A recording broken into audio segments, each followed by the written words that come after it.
Pemirsa, warga diminta bersabar, pemerintah kota segera keluarkan surat keputusan penyesuaian tarif angkutan kota. Pemerintah Kota Manado melalui Dinas Perhubungan memastikan segera mengeluarkan penyesuaian tarif angkot setelah adanya kenaikan harga bahan bakar minyak. Penyesuaian tarif ini menjadi jawaban atas keresahan masyarakat dengan banyaknya tarif liar di sejumlah angkot yang ada di Manado. Sementara saat ini 1-2 hari menunggu keputusan Wali Kota Perubahan Wali Kota nomor 35 tahun 2022, keputusan Wali Kota Manado nomor 35 tahun 2022. Sampai saat ini pakai itu tentang kenaikan tarif. Sementara itu, Wakil Ketua DPRD Manado Adri Laikun berharap warga khususnya sopir angkot untuk bersabar sampai adanya keputusan resmi pemerintah dan tidak menaikkan tarif secara sepihak.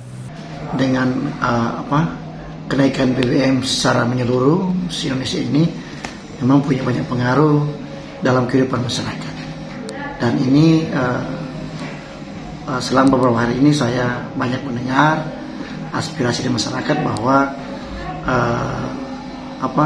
sangat berpengaruh pada perputaran ekonomi.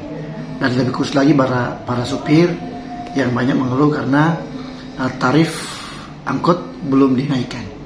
Jadi saya sini mau sampaikan kepada seluruh masyarakat dan para sopir, harap bersabar, harap tenang karena sampai saat ini pemerintah masih menyusun atau